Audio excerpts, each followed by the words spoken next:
ଯେମିତି ଭୋଜିମାନଙ୍କରେ ମିଳିଥାଏ ନା ମାଛ ମସଲା ବା ମାଛ କଷା, ତାଠୁ ବି ଆହୁରି ସ୍ୱାଦିଷ୍ଟ ଲାଗିବ ଘରୁଆ ମସଲା ଦେଇକି ତିଆରି କରିବା। କିନ୍ତୁ ଗୋଟେ ସିକ୍ରେଟ୍ ଜିନିଷ ଏଥିରେ ପକେଇବା ଯୋଉଥିପାଇଁ କି ଏହାର ସ୍ୱାଦ ଦୁଇଗୁଣା ହେଇଯିବ। ଗରମ ଗରମ ଭାତ ସହିତ ପତଳା ଡାଲି ଆଉ ଏଇ ମାଛ କଷା ମଜା ଆସିଯିବ। ନମସ୍କାର, ଲତା ଓଡ଼ିଆ କିଚେନରେ ଆପଣ ସମସ୍ତଙ୍କୁ ଅନେକ ଅନେକ ସ୍ୱାଗତ। ମାଛ ମସଲା ବା ମାଛ କଷା ବନେଇବା ପାଇଁ ଏଠି ମୁଁ 1 କିଲୋ ନେଇଛି ରୋହି ମାଛ। ମାଛକୁ ପରିଷ୍କାର କରିକି ଧୋଇ ଆଣିଲା ପରେ ତାର ଏକ୍ସେସ୍ ପାଣିକୁ ଏଠି ମୁଁ ବାହାର କରିନେଇଛି। ଏଇଥିରେ ଏବେ ଆମେ ହଳଦୀ ଗୁଣ୍ଡ ପକେଇବା ଆଉ ସ୍ୱାଦ ଅନୁଯାୟୀ ଦେଇଦେବା ଲୁଣ। ତା ସହିତ ଟିକେ କଲର୍ ପାଇଁ ଆମେ 1 ଛୋଟ ଚାମଚ ପକେଇବା କାଶ୍ମୀର ରେଡ୍ ଚିଲି। ଏବେ ଆମେ ସବୁକୁ ଭଲ ଭାବରେ ଗୋଳେଇ ନେବା। ଦର୍ଶକ ବନ୍ଧୁ, ଆଜିର ଏ ରେସିପି ଯଦି ଆପଣଙ୍କୁ ପସନ୍ଦ ଆସିବ ଭିଡ଼ିଓକୁ ଲାଇକ୍ କରିବେ, ସେୟାର କରିବେ, ଚ୍ୟାନେଲରେ ନୂଆ ଥିଲେ ସବସ୍କ୍ରାଇବ୍ କରିନେବେ, ଫେସବୁକ୍ ପେଜ୍ରେ ଦେଖୁଥିଲେ ଫଲୋ ତ ନିଶ୍ଚୟ କରିବେ। ଏପଟେ ଦେଖନ୍ତୁ ପ୍ୟାନ୍ରେ ମୁଁ 3-4 ଚାମଚ ସୋରିଷ ତେଲ ଦେଇକି ଗରମ କରିଛି। ତେଲ ଭଲ ଭାବରେ ଗରମ ହେଇଗଲା ପରେ ଆମେ ମ୍ୟାରିନେଟ୍ କରି ରଖିଥିବା ମାଛକୁ ଦେବା। ମିଡ଼ିୟମ୍ ହାଇ ଫ୍ଲେମ୍ରେ ମାଛକୁ ଆମେ ଭାଜିବା। କଡ଼ା କରିକି ଏଠି ଆମେ ମାଛକୁ ଭାଜିବା। ତ ଘୋଡ଼େଇକି ମାଛକୁ ଭାଜିବା, କାହିଁକିନା ମାଛ ଭାଜିଲା ବେଳେ ଟିକେ ଛିଟକା ପଡ଼ିଥାଏ ନା, ସେଥିପାଇଁ। ତ ଏଇଭଳି ଭାବରେ ଗୋଟେ ସାଇଡ଼୍ ଭାଜି ହେଇଗଲା ପରେ ଆମେ ମାଛକୁ ଓଲଟେଇ ନେବା। ଏଠି ମୁଁ ସାଲୋ ଫ୍ରାଏ କରିକି ନେଉଛି। ଆପଣ ଚାହିଁଲେ ମାଛକୁ ଅଧିକା ତେଲ ଦେଇକି ଡିପ୍ ଫ୍ରାଏ ମଧ୍ୟ କରିପାରିବେ। ଧ୍ୟାନ ରଖିବେ ମାଛ ଭାଜିଲା ବେଳେ ଗୋଟିଏ ଥରରେ ବହୁତ ଗୁଡ଼ାଏ ମାଛ ପକାଇକି ଭାଜନ୍ତୁନି, ନହେଲେ ମାଛ ଭାଙ୍ଗିବାର ଚାନ୍ସ ରହିଥାଏ। ଏଇଭଳି ଭାବରେ ମାଛକୁ କଡ଼ା କରିକି ଭାଜିବେ। ଯଦି ମାଛ ଟିକେ ଭଲରେ ଭାଜି ନ ହେଇଥିବ ମସଲାରେ ପଡ଼ିଲା ପରେ ମାଛ ଭାଙ୍ଗି ଯାଇପାରେ। ମାଛ ସବୁକୁ ଭାଜି ସାରିଲା ପରେ ଗୋଟେ ପ୍ଲେଟ୍‌କୁ ବାହାର କରିକି ସାଇଡ଼ରେ ରଖିବା। ଏପଟେ ଆଉ ଗୋଟେ କଡ଼େଇ ଗରମ କରିବା। ମାଛ ଭଜାର ଯେଉଁ ବଳକା ତେଲ ଟିକେ ଥିଲା ତାକୁ ମୁଁ କଡ଼େଇକୁ ଦେଇଦେଉଛି। ଏହା ସହିତ ଆଉ କିଛି ସୋରିଷ ତେଲ ମୁଁ ଏଠି ଆଡ଼୍ କରୁଛି। ଆପଣ ନିଜ ହିସାବରେ ତେଲ କମ୍ ଅଧିକା କରିବେ। ଏଥିରେ ଆମେ ତେଜପତ୍ର, ଡାଲଚିନି, 2-3ଟି ଗୁଜୁରାତି, ଗୋଟେ ଛୋଟ ଚାମଚ ଜିରା ଦେବା। ଏସବୁ କିଛି ସେକେଣ୍ଡ ଭାଜି ହେଇଗଲା ପରେ ଏଥିରେ ଆମେ କଟା ପିଆଜ ଦେବା। ଏଇଠି ମୁଁ 2ଟି ମିଡ଼ିୟମ୍ ସାଇଜ୍‌ର ପିଆଜକୁ ଚପରରେ ଚପ୍ କରିକି ନେଇଛି। ପିଆଜକୁ ଏକଦମ ଲାଲ ହେଲା ପର୍ଯ୍ୟନ୍ତ ବହୁତ ଭଲ ଭାବରେ ଭାଜି ନେବା। ତ ଏଇଠି ଦେଖନ୍ତୁ ପିଆଜ ଭାଜି ହେଇଗଲା।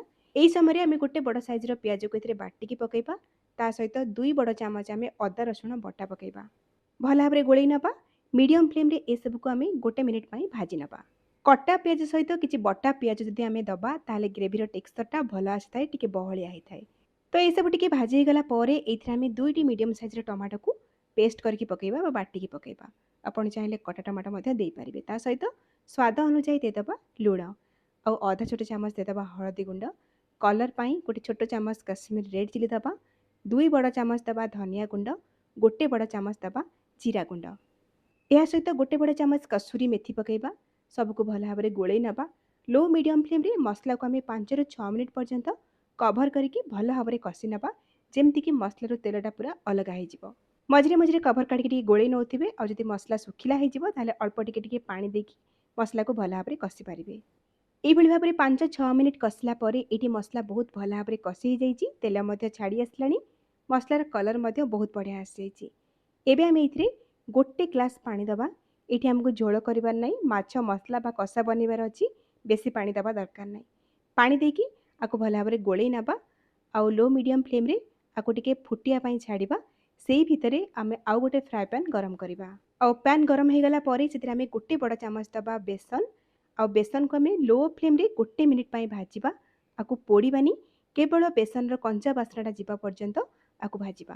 ଆଉ ଯେତେବେଳେ ବେସନଟା ଭଲରେ ଭାଜି ହେଇଯିବ ନା, ଏଥିରୁ ଗୋଟେ ବଢ଼ିଆ ବାସ୍ନା ଆସିବ। ଜାଣିବେ ଏଇଟା ଭାଜି ହେଇଗଲା। ବେସନ ହେଉଛି ସେଇ ସିକ୍ରେଟ୍ ଜିନିଷ ଯେଉଁଟାକି ଆମେ ଏଇ ମାଛ ମସଲାରେ ପକାଇବା, ଯେଉଁଥିପାଇଁ କି ଏହାର ଟେଷ୍ଟଟା 2 ଗୁଣ ହେଇଯିବ। ଆଉ ମାଛ ମସଲାର ଯେଉଁ ଟେକ୍ସଚରଟା ନା ବହୁତ ବଢ଼ିଆ ଆସିବ। ଆପଣମାନେ ଏମିତି ବନେଇଲା ପରେ ଜାଣିପାରିବେ। କିନ୍ତୁ ଧ୍ୟାନ ରଖିବେ ଅତ୍ୟଧିକ ବେସନ ପକାଇବେନି, ଟେଷ୍ଟ ଭଲ ଆସିବନି।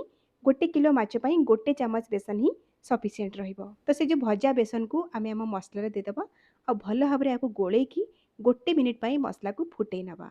ଆଉ ତାପରେ ଭାଜି ରଖିଥିବା ମାଛକୁ ପକାଇବା। ଏବେ ଆମେ ଏଥିରେ 1 ଚାମଚ ପକାଇବା ଗରମ ମସଲା। ତା ସହିତ 1 ଚାମଚ ଦେଇଦେବା ଏଥିରେ ମାଛ ମସଲା।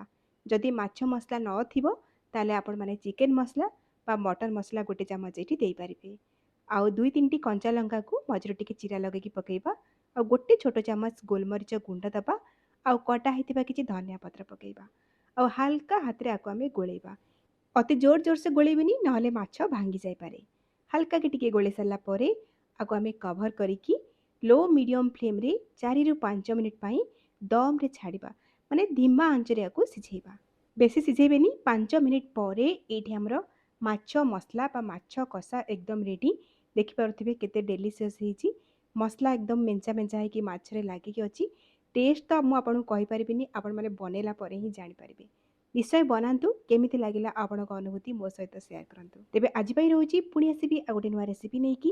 ସେ ପର୍ଯ୍ୟନ୍ତ ରହିଲି, ନମସ୍କାର, ବାଏ, ଧନ୍ୟବାଦ।